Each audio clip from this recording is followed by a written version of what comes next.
Hello students, स्वागत है पुनः नवीन सुबोध पब्लिक उच्च माध्यमिक विद्यालय खेली के ऑनलाइन प्लेटफॉर्म पर। तो केमिस्ट्री हम पढ़ रहे हैं। कल की क्लास मेरी आपको नहीं लग पाई थी। लग क्या नहीं पाई थी, एक्चुअल में क्या है बेटा, वो जो वीडियो बनी थी वो डिलीट हो गई थी किसी कारण से बाय मिस्टेक, ठीक है। तो इसलिए कल हमारी क्लास नहीं लग पाई। कोई नहीं, तो आपको एक दिन मौका और मिल गया अपने रिवाइज करने का। तो जितना हम पढ़ चुके हैं वो आप घर पर ज़रूर पढ़ें, और किसी भी प्रकार की अगर कोई प्रॉब्लम अगर आपके पास रही हो तो आप कमेंट्स में बताएं। और अभी एक दो दिन में आपकी लाइव क्लास भी स्टार्ट हो जाएगी, ठीक है ना। तो कहीं कोई दिक्कत ही नहीं रहेगी। मैं आपको क्वेश्चन भी कुछ करा चुका हूँ उसमें, और भी क्वेश्चन मैं आपको कराऊंगा। इसमें छोटे छोटे क्वेश्चन, हर तरीका के क्वेश्चन आपके पास पहुँचेंगे। कुल मिला के इससे संबंधित जैसे भी क्वेश्चन है, चाहे वो बोर्ड लेवल पर हो या कोई कम्पिटिटिव एग्जाम लेवल के हों, वो सारे के सारे आप सॉल्व कर सकते हैं, ठीक है ना। बशर्ते आप मेरे साथ साथ साथ पढ़ते चलें, ठीक है। कहीं आपको कोई दिक्कत नहीं आएगी। बहुत शानदार तरीका से आपके पास केमिस्ट्री पहुंचने वाली है। तो हमारा जो टॉपिक है वो आपका चल रहा है फिनॉल।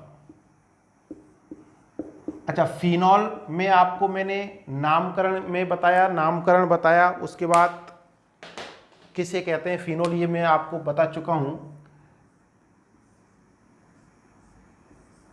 यदि बेंजीन से सीधे आप हाइड्रोक्सी क्रियात्मक समूह जुड़ा हो तो जो यौगिक बनता है उसको आप फिनॉल कहते हैं।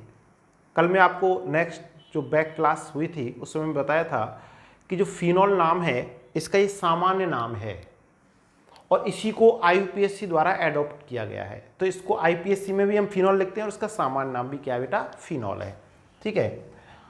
उसके बाद मैंने आपको क्या बताया कि इसमें अगर आईयूपीएससी पद्धति के हिसाब से अगर आपको क्रमांकन करना है, क्योंकि आईयूपीएससी पद्धति में नामकरण करने के लिए क्रमांकन करना पड़ता है।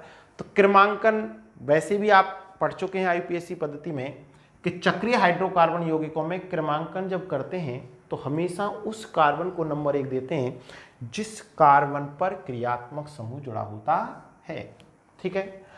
अब जैसे ये है,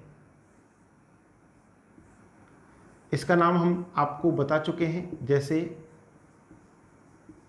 अब इसमें क्रमांकन 1 2 3 4 5 6 ऐसे करेंगे, ठीक है ना। तो फिनॉल है ये, और फिनॉल पर ये है क्या है, प्रतिस्थापी। तो कौन सी स्थिति पर है प्रतिस्थापी, क्रियात्मक समूह से कौन सी स्थिति पर, बोलो 2 पर। तो प्रतिस्थापी को तो पहले लिखेंगे, बोलो कैसे लिखेंगे, 2 मेथिल फिनॉल, ठीक है। अब यदि क्या होता है, इस पर 2 प्रतिस्थापी होते तो अब इसका नाम कैसे करेंगे, बोल क्रमांकन किधर से करते, क्रमांकन चाहे इधर से करो या इधर से करो, एक ही बात है, ठीक है ना।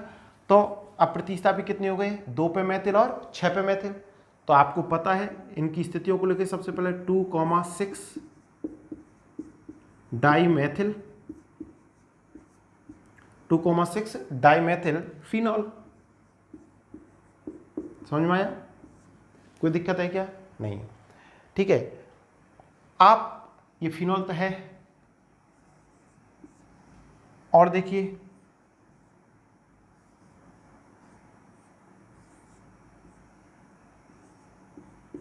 OH,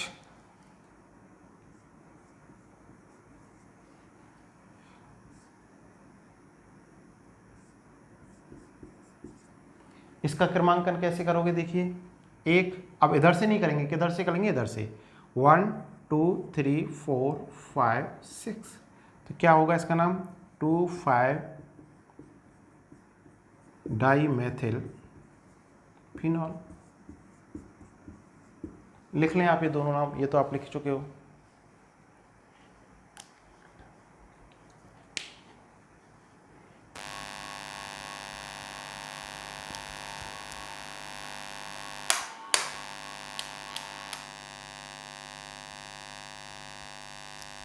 दोनों नाम आप लिखें। अच्छा, नाम लिख लिया। इसके बाद चलते हैं, हेडिंग डालो, फिनॉल बनाने की विधि।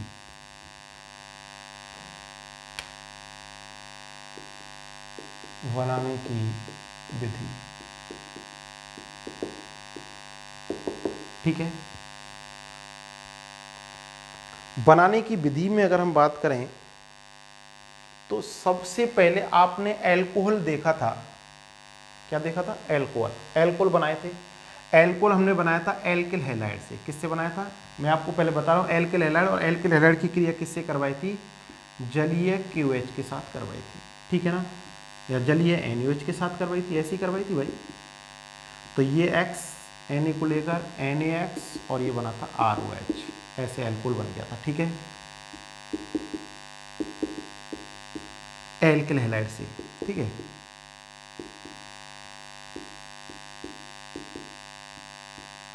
अब यहां पर भी हम फिनॉल इस विधि से बना सकते हैं। क्या अंतर है? यहां पर R की जगह पर यहां पर हमने क्या लिया है? एल्किल समूह लिया है। यहां पर हम क्या ले लें? बेंजीन समूह ले लें। क्या ले लें? फेनिल समूह ले लें, या कहें कि एरिल हैलाइड ले लें। क्या ले लें? Aryl halide. एरिल हैलाइड का मतलब देखिए क्लोरोबेंजीन। तो सबसे पहले बनाने की जो विधि है वो है, नंबर 1 आप हेडिंग डालेंगे क्लोरोबेंजीन से। देखिए पहली विधि है क्लोरोबेंजीन से। एरिल हैलाइड कहते हैं सामान्य इसको, क्लोरोबेंजीन। ध्यान से सुने। और इस क्लोरोबेंजीन की क्रिया NaOH के साथ कराएं। अब जैसे हम यहाँ एल्किल हैलाइड की करा रहे थे, तो यहाँ पे तो क्या है कि सीधी अब क्रिया हो रही है। सीधी कैसे हो रही है भाई? ये Na ये बंद टूट रहा है, NaX बाहर निकल रहा है और अल्कोहल बन रहा है। लेकिन यहाँ पर क्या है? यहाँ पर ये जो Cl और कार्बन के मध्य का जो बॉन्ड है, इसको हटा देता हूँ। Cl और कार्बन इनके मध्य का जो बॉन्ड है ना बेटा, आप समझने की कोशिश करें कि एल्किल हैलाइड तो सीधे जलीय KOH से सामान्य तापदाब पर क्रिया कर रहा था, अल्कोहल बनाई, आप बना चुके हो पहले। यहाँ पर एरिल हैलाइड है और एरिल हैलाइड में हाइड्रोजन और ये कौन है? कार्बन। इन दोनों के मध्य ये जो बॉन्ड है ना, ये थोड़ा, इसको तोड़ने के लिए हमको ज़्यादा ऊर्जा चाहिए। क्यों है? क्यों आसानी से नहीं टूटता है? तो इसके लिए मैं आपको बता दूं, तो यहाँ पर अभी बता रहा हूँ मैं इसको आपको। तो पहले आप सुनिए कि क्लोरोबेंजीन की क्रिया NaOH से कराएंगे तो सामान्य परिस्थितियों में नहीं होगी, बहुत उच्च ताप दाब पर अपक्रिया करानी पड़ेगी। अपक्रिया होगी 623 केल्विन ताप और 300 वायुमंडलीय दाब पर। कितने पे होगी? 623 केल्विन ताप और 300 वायुमंडलीय दाब पर। जब इसकी क्रिया करवाएंगे ना, तो इससे बनेगा ये सोडियम फिनॉक्साइड।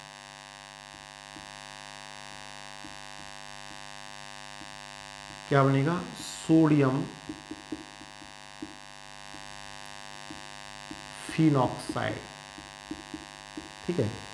और इस सोडियम फिनॉक्साइड का यदि हम जल अपघटन करा दें या इसकी HCl अम्ल से क्रिया करा दें, तो देखिए ये हमारा प्राप्त होगा, ये Na इस Cl को लेकर NaCl और ये बनेगा फिनॉल। फिनॉल।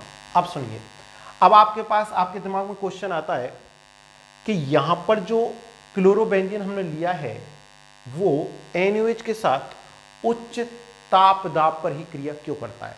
तो उसका कारण मैं आपको बता दूं, क्योंकि आपका दिमाग, अब हो सकता है मैं तो अब सीधी अपक्रिया रेट लो, रटना नहीं है, समझना है कि यही अपक्रिया यदि एलिफेटिक हैलोजन व्युत्पन्न के साथ करवाई जाती है तो सीधे NaOH से क्रिया हो जाती है या KOH से क्रिया हो जाती है, लेकिन एरोमेटिक से नहीं होती है ये। उसका कारण क्या है? तो उसका कारण है अनुनाद। अनुनाद के कारण क्या होता है आप सुनिए। तो पहली बात तो ये है कि अनुनाद कहाँ, कब, कैसे। अनुनाद कहते किसे हैं कि जब किसी भी हाइड्रोकार्बन यौगिक के समस्त गुणधर्मों की व्याख्या एक ही संरचना द्वारा नहीं की जा सके तो यह माना जाता है कि वो यौगिक एक से अधिक संरचनाएं प्रदर्शित करता है। जैसे हमको दिखाई क्या दे रहा है यहाँ पर कि Cl और कार्बन, इनके मध्य कौन सा बॉन्ड है? सिंगल बॉन्ड है। सिंगल बॉन्ड है तो ये आसानी से टूटना चाहिए, और अगर ये आसानी से टूटना चाहिए तो इस ताप दाब की आवश्यकता नहीं थी। कैसे? कि जैसे ये बॉन्ड टूट रहा था ना, ऐसे ही ये बंद टूटना चाहिए नॉर्मल सामान्य परिस्थितियों में, लेकिन ऐसा नहीं है। क्या कारण है? तो इस कारण को हम किससे समझेंगे? अनुनाद से। कैसे समझेंगे बता दूं। तो अनुनाद की बहुत सारी शर्तें हैं। मुख्य शर्तें क्या हैं? 4 कंडीशन है, इनमें से कोई भी कंडीशन आपको अगर मिलती है तो वहाँ पर अनुनाद हो सकता है या होता है।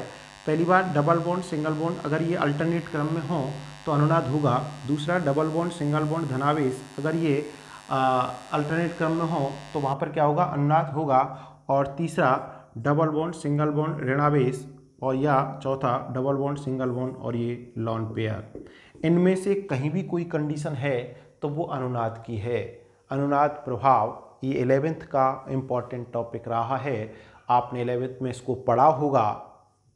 जितना एक्चुअल में क्या है, इन टॉपिकों को जितना आप रिवाइज करोगे, जितना आप पढ़ोगे, जैसे 11th में आपके पास अच्छे सारे प्रभाव हैं, इलेक्ट्रॉन स्नेह प्रतिस्थापन अपक्रियाएं हैं या क्रियाविधि हैं, नाभिक स्नेह प्रतिस्थापन की, योगात्मक अपक्रियाओं की, प्रेरणिक प्रभाव, अनुनाद प्रभाव तेरे, और इसके अलावा अतिसंयुग्मन प्रभाव वगैरह वगैरह, ठीक है ना। ये सारे के सारे हम उसमें पढ़ते हैं और फिर बार बार उनको हम जब आता है तो उसको आप अप्लाई करना सीखें, क्योंकि हम यहाँ आपको धीरे धीरे करके, क्योंकि आप पढ़ चुके हैं, अगर फिर भी अगर आप नहीं पढ़ें या कोई कारण है तो मैं आपको धीरे धीरे आपको 11th का भी समझाता हुआ चल रहा हूँ। तो आप टेंशन तनाव बिल्कुल भी ना लें। आपको इस प्लेटफार्म पर आपके ए से लेकर जेड तक जितनी भी प्रॉब्लम है वो सारी प्रॉब्लम सॉल्व की जाएंगी, ठीक है। मैं आपसे क्या कह रहा हूँ, मैं धांसे मारने का सिस्टम नहीं है। मैं आपको बात क्या कह रहा हूँ, मैं आपको सब्जेक्ट में आपको मास्टर बना के रखूँगा, ये मेरी गारंटी है, ठीक है बेटा। आप केवल एक बात मुझे चाहिए कि आपका 7 बराबर चाहिए पर डे आपकी क्लास। आप मेरी क्लास पर डे देखें, पर डे उसको थोड़ा समय दें।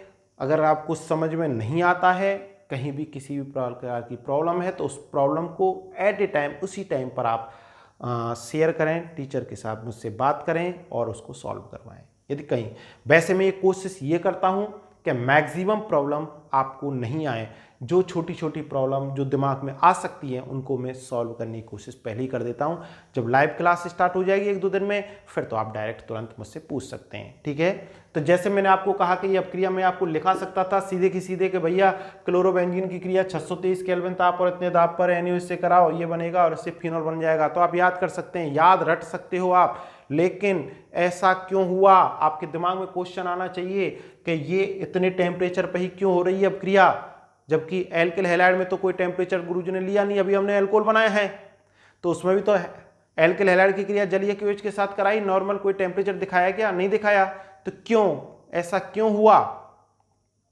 ये आपके कंसेप्ट आपके क्लियर होने चाहिए, जिससे किसी भी प्रकार के कंपटीशन में बात, एक माहौल, एक तरीका से दिमाग ब्रॉड आपका होना चाहिए। जब आप केमिस्ट्री पढ़ रहे हो तो केमिस्ट्री में आपको सब कुछ जितना संभव हो उतना आना चाहिए, ठीक है। तो देखिए यहां पर मैं आपको बता देता हूं, ये लॉन पेयर की बात है। तो आप देखिए जैसे वर्ग संख्या, जैसे 15 के तत्व हैं, उनके पास आपको 1 लॉन पेयर मिलेगा, 16 में आपको 2 लॉन पेयर मिलेंगे, 17 वाले तत्वों के पास आपको 3 लॉन पेयर मिलेंगे, एकांकी इलेक्ट्रॉन युग्म। इलेक्ट्रॉनिक विन्यास जब आपने 11th में पढ़ा है तो वहां पे आपने लॉन पेयर कैसे बचते हैं, क्यों इनको असहभाजित इलेक्ट्रॉन कहते हैं या एकांकी इलेक्ट्रॉन युग्म कहते हैं, ये हम सब पढ़ चुके हैं, ठीक है। तो आप देखिए इनमें से यहां कौन सी कंडीशन है, यहां पर ये कंडीशन है, कैसे मैं आपको दिखाऊं। देखिए ये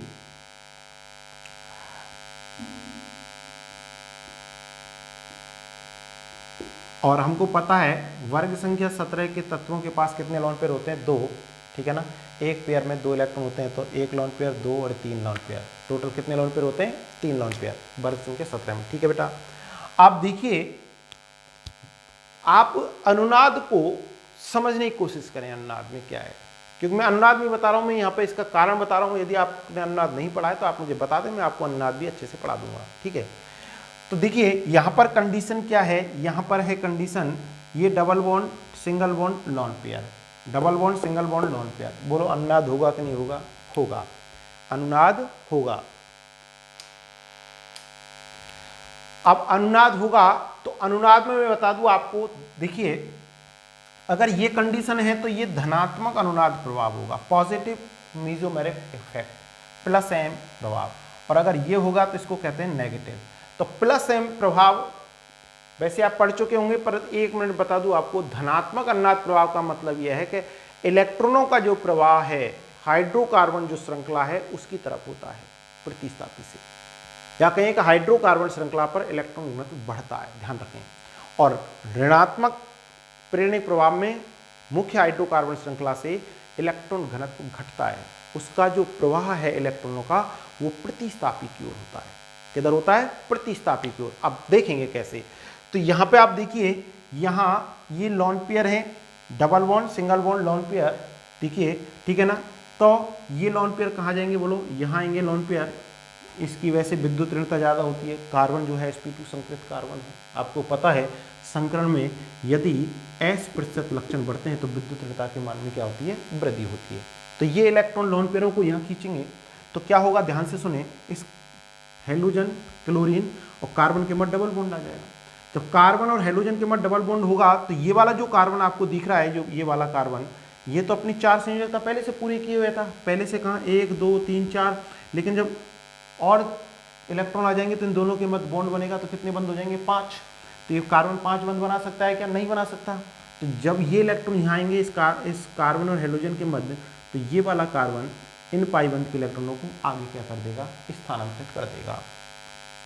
तो जब ये यहाँ आएंगे तो ये इलेक्ट्रॉन कहाँ चले जाएंगे? यहाँ। मैं सिर्फ आपको ये बताने की कोशिश कर रहा हूँ और ये बहुत काम आने वाले हैं, इसलिए मैं आपको बता रहा हूँ जगह जगह। इससे क्वेश्चन, आपको बहुत सारे क्वेश्चन इस पर मिलने वाले हैं। तो ये कंडीशन क्या होगी आपको पता है? देखिए, Cl और इसके मध्य क्या हो गया? डबल बॉन्ड हो गया। क्लोरीन की संयोजकता 1 है। अब यहाँ पर क्लोरीन ने कितने बॉन्ड बनाए? डबल बॉन्ड बनाए। इलेक्ट्रॉन दिया है तो इस पर कौन सा आवेश आ जाएगा? धनावेश आ जाएगा। इसने इलेक्ट्रॉन दिया है, इसके पास इसके इलेक्ट्रॉन गए, ठीक है ना। और ये जो पाई बंद के इलेक्ट्रॉन इस कार्बन पर आए, जिस कार्बन पर आए उस पर कौन सा आवेश आ जाएगा? ऋणावेश आ जाएगा, ठीक है। अब देखते जाइए अनुनाद में। अब देखो, डबल बॉन्ड सिंगल बॉन्ड ऋणावेश। अब आपको बार बार मैं कुछ बातें बताता रहता हूं, किसी भी परमाणु पर, किसी भी समूह पर कोई भी आवेश क्या नहीं होता है? स्थायी नहीं होता है। वो कैसे भी करके अपने स्थायित्व को प्राप्त करने के लिए उस आवेश को समाप्त करना चाहता है। तो यहाँ क्या होगा? ये कार्बन इन बंद के इलेक्ट्रॉनों को आगे ट्रांसफर करेगा। जब आगे ट्रांसफर करेगा तो इस कार्बन और इस कार्बन के मध्य, इस कार्बन और इस कार्बन के मध्य क्या होगा? डबल बॉन्ड आएगा। जब इस कार्बन, आपको पता है ना, एक ये कार्बन और एक ये कार्बन, इन दोनों के मध्य जब डबल बॉन्ड बनेगा तो ये कार्बन तो पहले से अपनी संयोजकता पूरी किए हुए था, लेकिन जब एक नया बॉन्ड आ जाएगा तो क्या करेगा? जो अगले पाई बंद के इलेक्ट्रॉन हैं इन दोनों के बीच के, ये वाला कार्बन उनको आगे यहाँ ट्रांसफर करेगा। कुछ ऐसा बनेगा, देखना।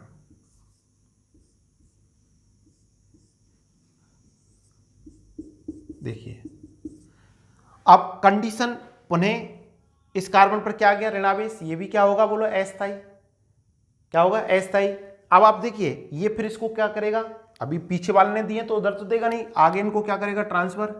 तो इस कार्बन के मध्य कौन सा बॉन्ड हो जाएगा? Double bond. तो यहां पर ये पाई बंद के इलेक्ट्रॉन कहां जाएंगे? यहां जाएंगे। क्यों जाएंगे भाई? क्योंकि इन दोनों के मध्य डबल बॉन्ड होगा तो इसकी संयोजकता बढ़ेगी। इसकी इतनी औकात नहीं, तो ये क्या करेगा? इन आगे इनको त्याग देगा और ये कंडीशन बनेगी, देखना।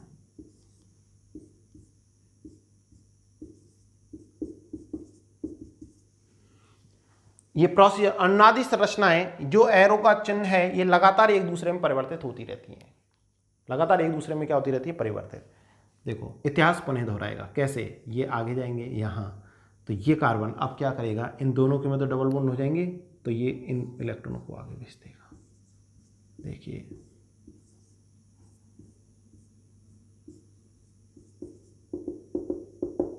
ठीक है। अब आप देखिए, ये आपकी क्लोरोबेंजीन की अनुनादी संरचनाएं हैं। ये क्या है? क्लोरोबेंजीन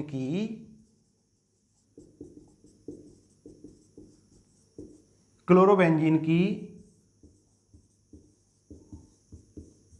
अनुनादी संरचनाएं, ठीक है। अब आप ध्यान से देखें, पुनः देख लें पाई बंद के इलेक्ट्रॉन। अब सुनो, इन सभी 1 2 3 4 5 ये संरचनाएं आपको दिख रही हैं, ठीक है ना। अब ये तो दो, लगभग ये तो दोनों एक जैसी हैं। तो इसमें देखो, संरचना नंबर 2 3 और 4, इन तीनों में क्या है कि Cl और कार्बन के मध्य कौन सा बॉन्ड है बोलो? डबल बॉन्ड है। यहाँ भी डबल बॉन्ड है, यहाँ डबल बॉन्ड है, यहाँ लेकिन सिंगल बॉन्ड है और यहाँ पर सिंगल बॉन्ड है। इसका मतलब क्या है कि अनुनाद के कारण क्लोरीन और इस कार्बन के मध्य कभी सिंगल बॉन्ड कभी डबल बॉन्ड आता रहता है। तो इसको हम कह सकते हैं क्या कि अनुनाद के कारण इसमें आंशिक द्विबंध के गुण आ जाते हैं। किसके गुण आ जाते हैं? द्विबंध के। और जब द्विबंध के जब गुण आएंगे ना, तो द्विबंध आते ही आपको पता है, सुनो, कि जैसे single bond, double bond, triple bond, तो जैसे बंधों की संख्या बढ़ती है ना, तो बंध लंबाई घटती है। ये 11th की बातें हैं सारी। जब बंधों की संख्या बढ़ती है तो बंध लंबाई घटती है, और जब बंध लंबाई घटती है तो बंध सामर्थ्य बढ़ती है। मतलब उस बंध को तोड़ने के लिए ऊर्जा ज्यादा चाहिए। जैसे मैं कहूं कि सिंगल बॉन्ड को तोड़ना है या डबल बॉन्ड को तोड़ना है या ट्रिपल बॉन्ड को, तो किसको तोड़ना आसान है? सिंगल बॉन्ड को। उससे ज्यादा ऊर्जा किसको तोड़ने में चाहिएगी? डबल बॉन्ड को। उससे ज्यादा ऊर्जा किसमें चाहिएगी? ट्रिपल बॉन्ड को। समझ में आया? तो यहां पर आप देखिए, जबकि एल्किल हैलाइड में ऐसा कोई अनुनाद नहीं था।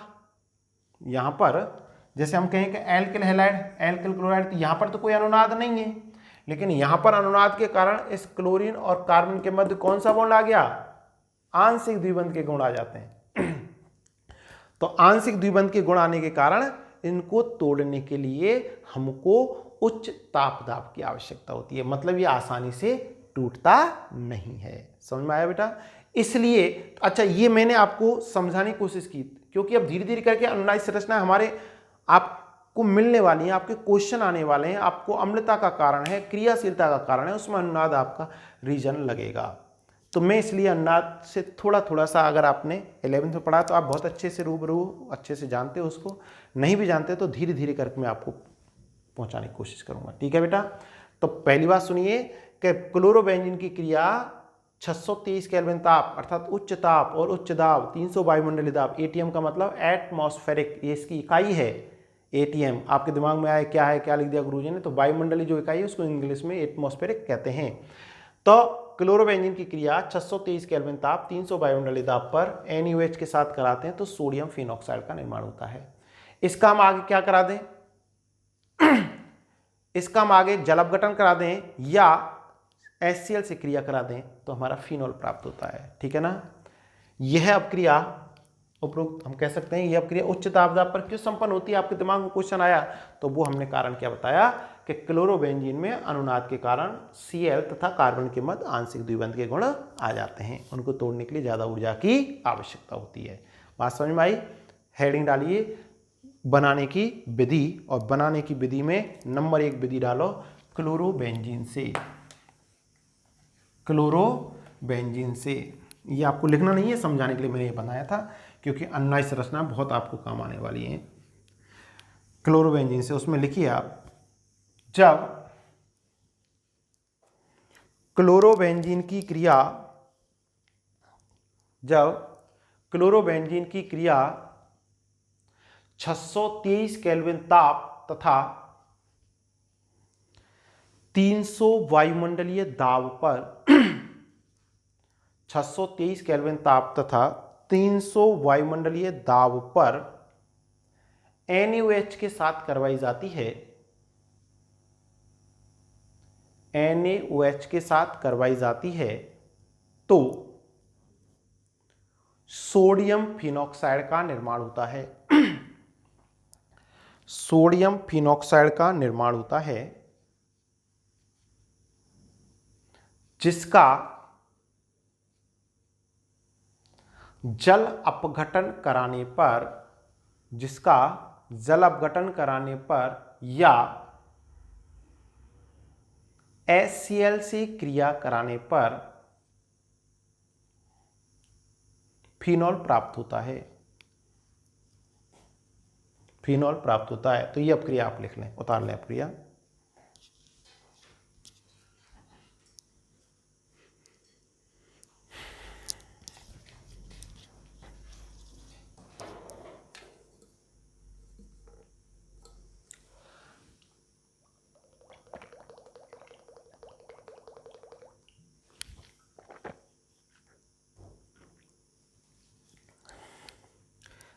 अपक्रिया हो गई।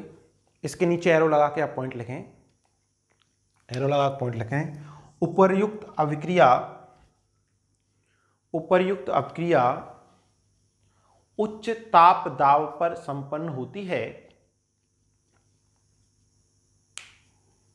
उपर्युक्त अपक्रिया उच्च तापदाब पर संपन्न होती है क्योंकि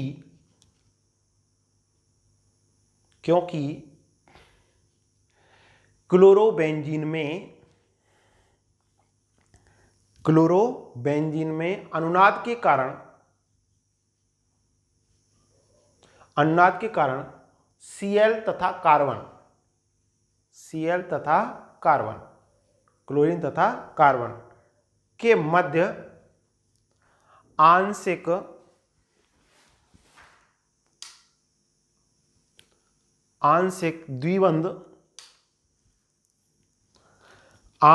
द्विबंध के गुण आ जाते हैं, जिन्हें तोड़ने के लिए अतिरिक्त ऊर्जा की आवश्यकता होती है। बात समझ में आई? कोई दिक्कत किसी को? ज्यादा ऊर्जा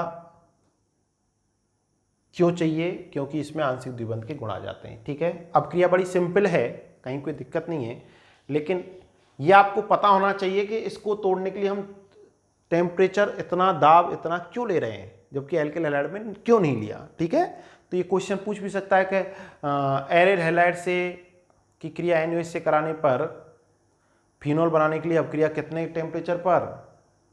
उच्च तापदाब पर 623 और 300 वायुमंडल दाब, जबकि एल्किल हैलाइड की क्रिया सामान्य तापदाब पर NaOH से क्रिया करके क्या बनाते हैं? एल्कोहल। क्यों? कारण तो इसमें क्या है? अनुनाद। ठीक है, नेक्स्ट बनाने की विधि है, नंबर 2 हेडिंग डाले हैं, ये अपक्रिया आपने लिखी ली होगी। नंबर 2 हेडिंग डालिए,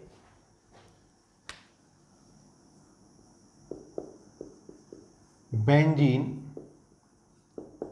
सल्फोनिक अम्ल से। बेंजीन सल्फोनिक अम्ल से। ठीक है, अच्छा, सल्फोनिक अम्ल आपको बता दूं, ये क्रियात्मक समूह है अम्ल का, सल्फोनिक अम्ल का SO3H। ठीक है ना, इसका अनुलग्न भी सल्फोनिक अम्ल ही होता है, तो जिससे जुड़ जाता है उसके अंत में आप सल्फोनिक अम्ल लगा दो। तो बेंजीन पर जुड़ा है SO3H, तो इसको कहते हैं बेंजीन सल्फोनिक अम्ल। ठीक है, अब क्रिया बहुत अच्छी है, एक बार थोड़ा सा समझने की कोशिश करें। देखिए, ये SO3H बेंजीन सल्फोनिक अम्ल। अब बेंजीन सल्फोनिक अम्ल की क्रिया हम 4 NaOH से कराते हैं। किससे कराते हैं? 4 NaOH। देखिए, तो आपको पता है अम्ल की क्रिया क्षार से कराओ तो लवण बनेगा, तो ये बनेगा क्या?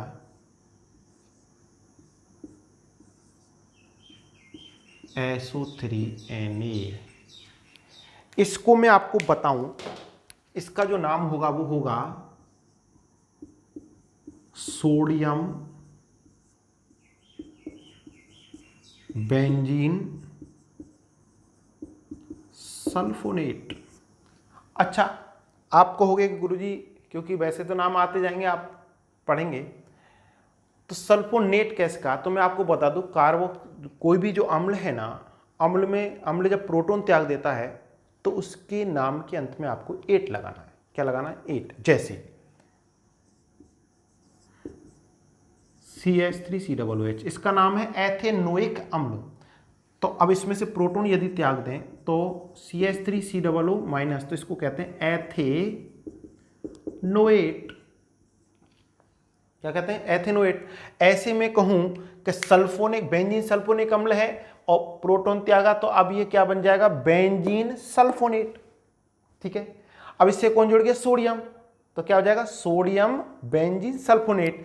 जैसे मैं इससे अगर सोडियम जोड़ दूं तो इसका नाम क्या हो जाएगा? Sodium ethanoate. तो ये रटना नहीं नाम, तो कोई भी अम्ल है, अम्ल में से प्रोटॉन निकाल दो तो जो आयन बनता है उसका नाम जब हम लिखते हैं तो एट अनुलग्न लगाते हैं। क्या लगाते हैं? एट। जैसे एथेनोएट, प्रोपेनोइक अम्ल में से एच जाएगा तो प्रोपेनोएट। ठीक है, ऐसे ही यहां सल्फोनिक अम्ल में से गया तो सल्फोनेट, सोडियम बेंजीन सल्फोनेट। ठीक है, तो बेंजीन सल्फोनिक अम्ल की क्रिया किससे कराई? NaOH के साथ करवाई, क्या बना? सोडियम बेंजीन सल्फोनेट बना। इसकी क्रिया पुनः आगे NaOH के अधिक का मतलब आप समझ जाना, अधिक का मतलब है अधिक मात्रा, एक से अधिक मोल हम उसके लें, ठीक है। अधिक से करवाई जाए तो देखिए ये इसको लेकर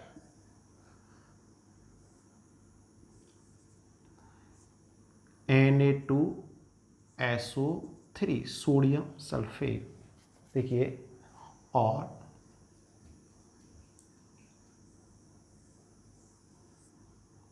H2O, ONA कहाँ जुड़ेगा? बेंजीन पर।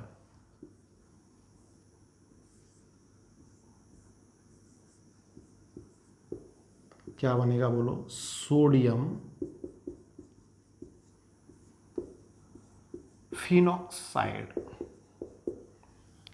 अच्छा, मैं आपको बता दूं, फिनॉक्साइड जो नाम आ रहा है आपको हो सकता है कि वैसे तो आप जब फिनॉल पढ़ रहे हैं तो जो फिनॉल है ना, फिनॉल, और फिनॉल में से यदि हम H हटाते हैं तो इसको हम कहते हैं फिनॉक्साइड। जैसे एल्कोहल में से H हटा दें तो एल्कोक्साइड कहते हैं ना, तो इसको हम क्या कहते हैं? फिनॉक्साइड। क्या कहते हैं इसको? फिनॉक्साइड। तो यहां पर सोडियम जुड़ गया तो सोडियम फिनॉक्साइड, ठीक है। अब ध्यान से सुने आप, पुनः देखें अब क्रिया।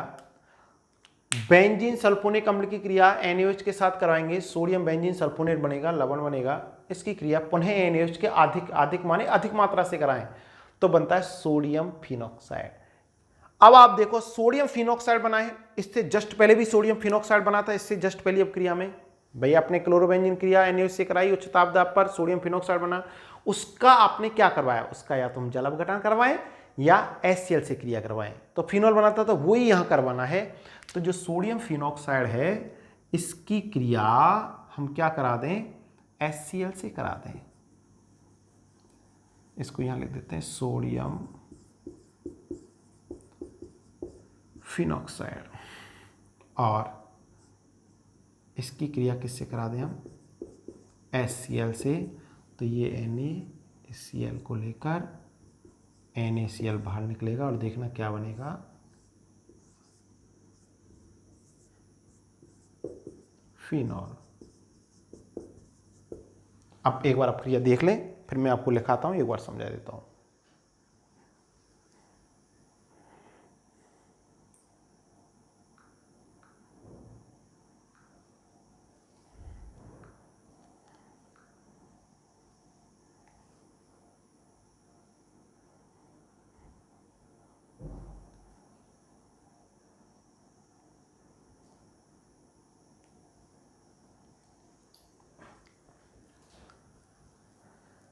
देखिए, लिखो, पहले लिखिए, जब बेंजीन सल्फोनिक अम्ल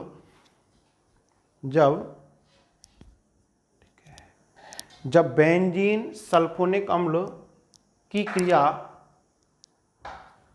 क्षार NaOH के साथ करवाई जाती है, क्षार NaOH के साथ करवाई जाती है, तो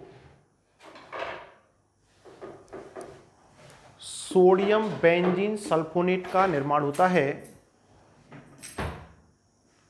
सोडियम बेंजीन सल्फोनेट का निर्माण होता है, जिसकी क्रिया पुनः NaOH के आधिक्य से करवाने पर NaOH के आधिक्य से करवाने पर सोडियम फिनॉक्साइड प्राप्त होता है। सोडियम फिनॉक्साइड प्राप्त होता है,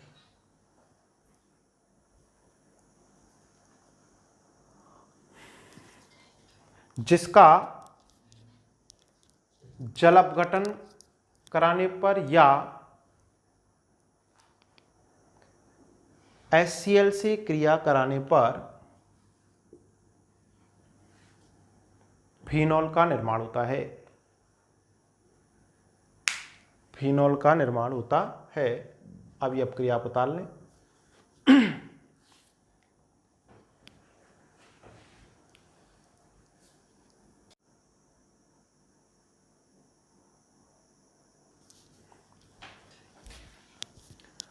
उतार लिया बेटा, ठीक है।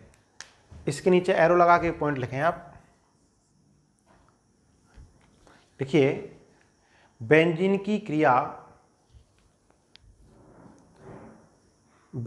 क्रिया सांद्र सल्फ्यूरिक अम्ल के साथ करवाई जाती है तो सांद्र सल्फ्यूरिक अम्ल के साथ करवाई जाती है तो बेंजीन सल्फोनिक अम्ल का निर्माण होता है। बेंजीन सल्फोनिक अम्ल का निर्माण होता है, ठीक है। तो ये दो विधि हो गई हमारी, इसको हटा देता हूं मैं।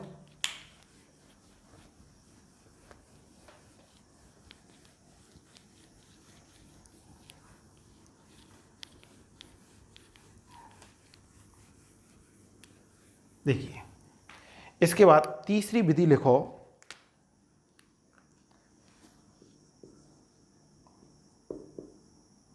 डाईएज़ोनियम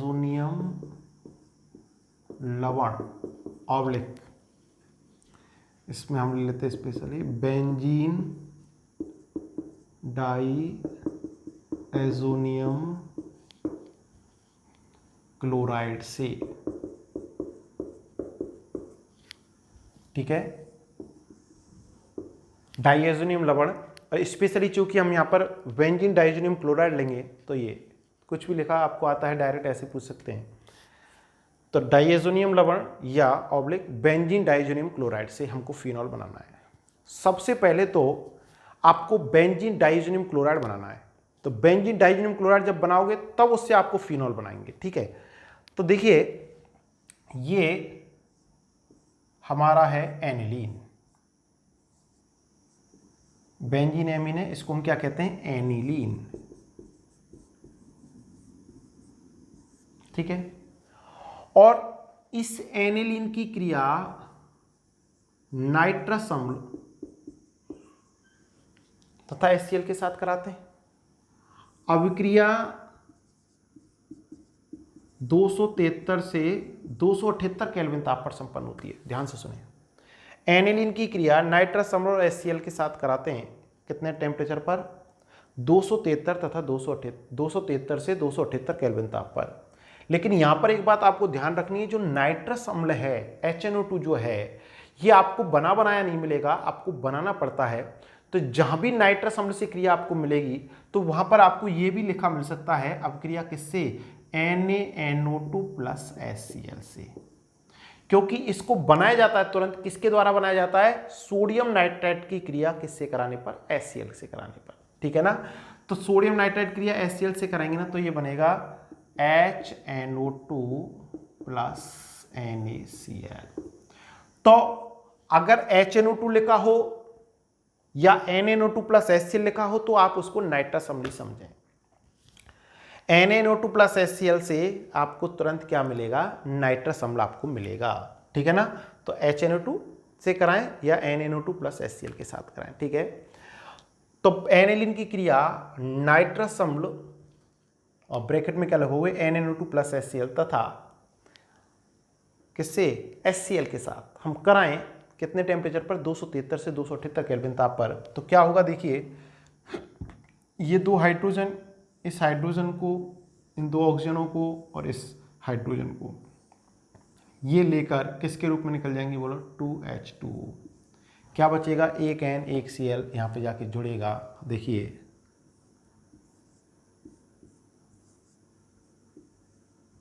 N2Cl। आपको बता दूं यहां पर जो बॉन्डिंग है वो ये है N, इसको आप ऐसे भी लिख सकते हैं N_NCl। तो ये जो बॉन्डिंग है N_N, इसको हम एजो कहते हैं। क्या कहते हैं, एजो समूह, ठीक है ना। तो ये एजो, अब लवण है, क्यों है लवण, ये एजोनियम है, ये क्या है, हैलाइड, ठीक है ना। यहाँ Cl है तो एजोनियम क्लोराइड हो जाएगा, Br है तो एजोनियम ब्रोमाइड हो जाएगा, और SO3H है तो एजोनियम सल्फोनेट, ऐसे आपको फ्लोरीन है तो फ्लोराइड हो जाएगा, ठीक है ना। ऐसे आपको मिलेगा लवण, ठीक है ना। अब इसको हम कैसे कहेंगे, इसका नाम क्या होगा, बेंजीन एजोनियम क्लोराइड। तो इसको हम डाईएजोनियम लवण भी कहते हैं, बेंजीन डाईएजोनियम क्लोराइड। ठीक है, तो इसका नाम होगा बेंजीन डाईएजोनियम क्लोराइड। अच्छा, इसको आप डाईएजोनियम लवण भी कह सकते हैं, और बेंजीन डाईएजोनियम क्लोराइड को स्पेशली शॉर्ट में आप लिख सकते हो BDC, बेंजीन डाईएजोनियम क्लोराइड। ठीक है ना, तो सबसे पहले तो हमको BDC बनानी, मतलब बेंजीन डाईएजोनियम क्लोराइड बनाना है। कैसे बनाएंगे? एनिलीन की क्रिया नाइट्रस अम्ल तथा HCl के साथ करवाएंगे और हमारा क्या प्राप्त होगा? Benzene diazonium chloride. और इस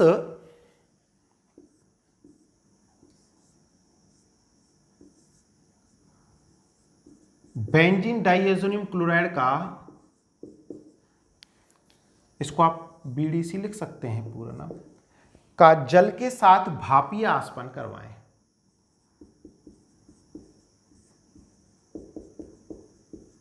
जल के साथ क्या करवाएं? इसका भापीय आसपन। तो देखो, ये HCl को लेकर HCl के रूप में, यहां से N2 गैस के रूप में HCl N2। आपको बता दें, जल के साथ जब भापीय आसवन कराते हैं तो BDC में कौन सी अपक्रिया होती है? प्रतिस्थापन अपक्रिया। N2 और Cl ये चले जाते हैं, OH समूह यहां पर आकर जुड़ता है, बहुत अच्छी अपक्रिया, और ये फिनॉल आपका बनकर तैयार। फिनॉल आप देख लें एक बार, फिर मैं आपको लिखा।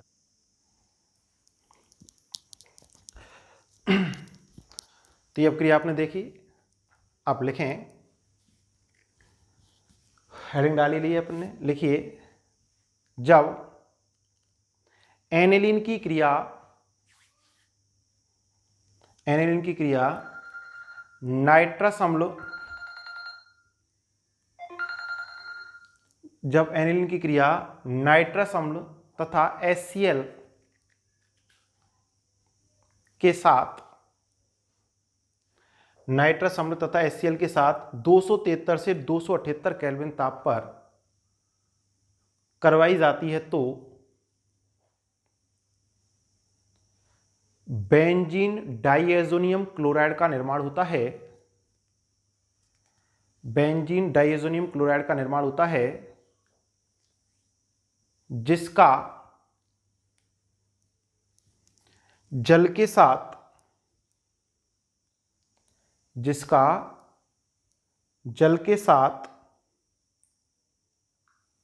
भापीय आसपन करवाने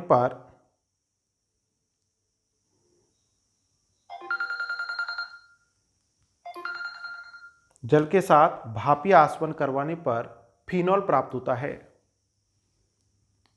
फिनॉल प्राप्त होता है, ये अपक्रिया आप बता रहे हैं।